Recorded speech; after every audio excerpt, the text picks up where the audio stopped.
are really, really expensive, but they're very traditional. They've been made in Wales for, I think, hundreds of years.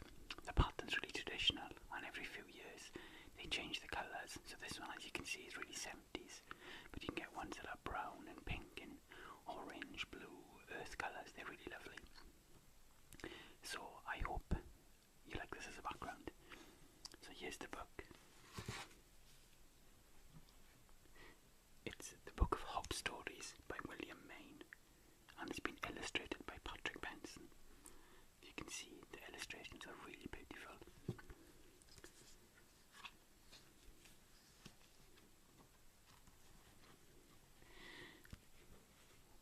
Hob is a friendly household spirit. He lives in a cutchock cupboard underneath the stairs. Boy and girl know he's there, and so do Baby and Budgie. Mr. and Mrs. think it's all nonsense, but when the family is in bed, then Hob appears to set right any problems around the house. In these 20 beguiling tales by one of this country's finest storytellers, Hob pits his wits against Boggart, Mump, Eggy Palmer, Hinky Punk, Clockstop, and a host of other troublesome creatures. Now you might think that that's a bit familiar, some of the words. J.K. Rowling used lots of old British folk tales and little fairy tale creatures in her Harry Potter books. I'm a huge Harry Potter fan, so I love this book. I read this when I was a little boy, and I don't know what happened to my copy. I had to buy this one second hand off the internet, but it's the same version I had.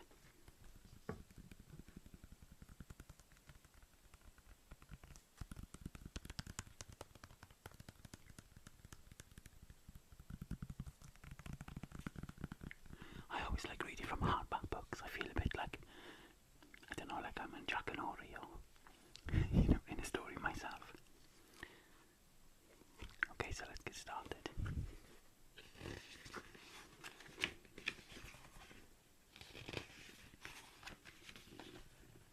The illustrations are so lovely.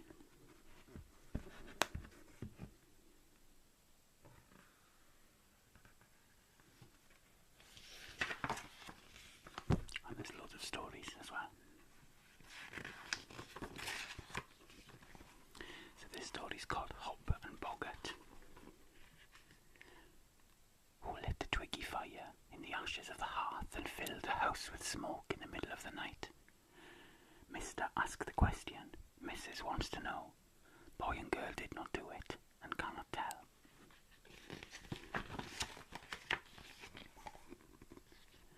Budgie knows and shouts it out. Baby sees and yells the name, but no one understands. We'll go back to bed, says Mister. I hope it's not your friend. Boy and girl know kindly Hob lives in his cutchock cupboard in the stairs. They know he did no such thing. No, says Hob, but I'm about. Hob is where he thinks he is. Mr. and Mrs. and boy and girl go back to bed. I saw it, says Budgie. Hob jumps up and makes a face at her. He thinks Budgie is a noise and not a thing. He is quiet himself and does not like a noise. Who is it? He asks, but Budgie tucks her head under her wing and will not reply. Hob goes to Baby. Wug, wug, wug, says Baby. Only Baby understands. Hob makes a face at it and Baby laughs. Hob goes to find out for himself. He listens. Something bumps about the house. Hob hears the milk go sour. Something rattles at a door. Hob hears the bread go mouldy. Something shuffles across the floor. Hob hears the butter going wrong. Treading down the stairs, he hears a scratching down below. There is something climbing into his cutch, his living place. Hob is hungry now. He goes right down. He thinks he knows what this thing is. Budgie has fainted quite away, her feathers turning white. It made a face at me, she croaks. It's one of those, said Hob. Hob thinks we'll have a fight. There, climbing into the cutch, is a fat and ugly Boggart with really wicked eyes, bringing trouble and noise to Hob's own lucky house.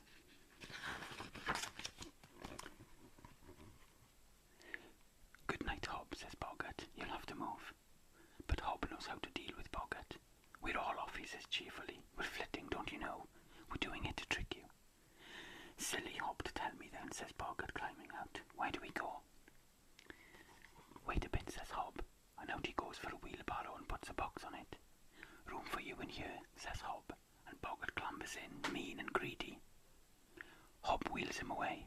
"What a trick," says Boggart. "They don't want me, and here I am." "What a trick," says Hob.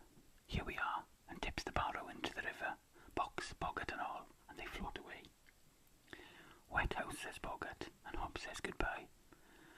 Hob goes home to see what boy and girl had left him. He hopes it is not clothes, or he will have to go. If they cover Hob's back, he's off down the track, he says. But they left a twist of baccy. He smokes it by the chimney. "Home sweet home," he says, among kindly folk.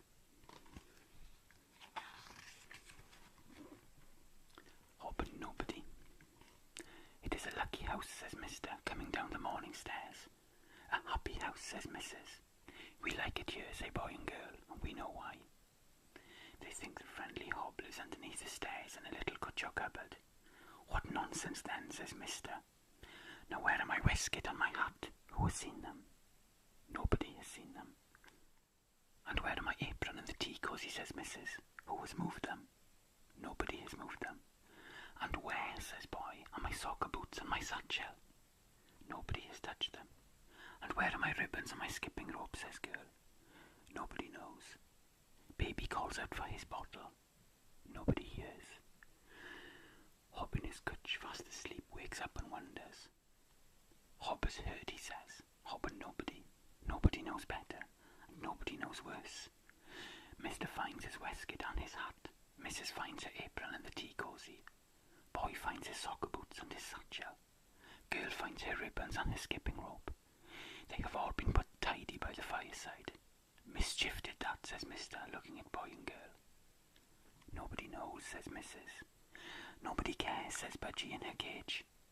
"Nobody won't give me my bottle," says Baby in his cradle, and nobody understands him or Budgie. Hob looks from his spy hole in the side of the cutch. "I wish Hob was more real," he says. "I'd go down and talk to them. But tonight I'll tell nobody not to do it. This is meant to be a lucky house." Mister dresses in his waistcoat and his hat. Mrs. puts on her apron and makes the tea. Boy goes to school with his boots, and girl with her ribbons. Baby kicks in the cradle. That night they are asleep when Hob comes out. He looks for Nobody. He knows what Nobody did.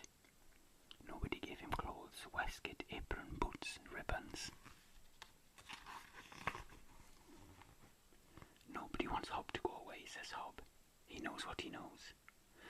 Hob on the road begging a lift, things to wear or a parting gift. He finds Nobody in the dark, putting things in the wrong places. "Hey, Nobody," says Hob. "Mr. Nobody," says Nobody, "if you please." "Mr. Nobody, come with me," says Hob. "I'll find a happy nowhere place for you." And Hob puts him where nobody goes, in the corners of the loft, down the sides of the chairs, behind the water tank. Nobody doesn't mind spiders. "There," says Hob. Budgie is so glad she claps hands and falls off her perch. "Hob is the lucky one," says Hob, and drinks the milk boy and girl leave for him. Hob is lucky. This is home.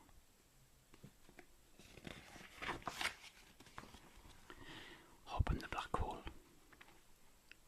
Girl sits down to do her darning. "My heels and toes came through," she says. She sits on sleeping Hob in a chair by the fire. "Oh, Hob, I'm sorry," says girl. "It is too dark to see you."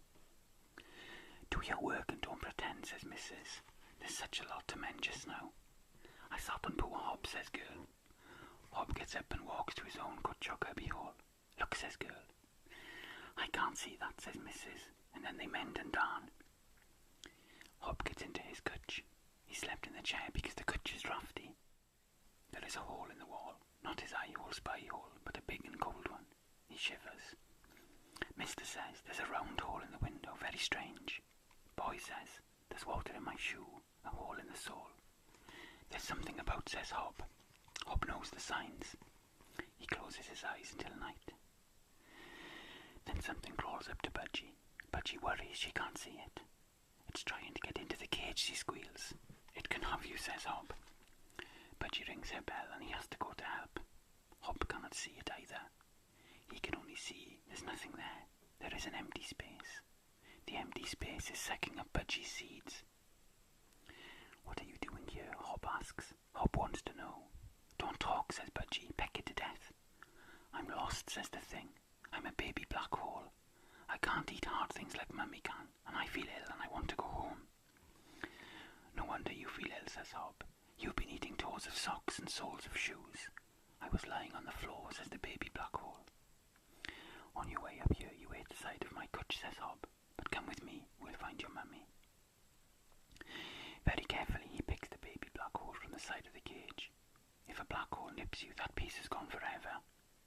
He takes it outside in the night, and the baby black hole looks at the big black sky. Mummy, it calls. I can see you, all that black. But a star comes out, so Mummy is not there. And another comes, and she is not there either, and more and more.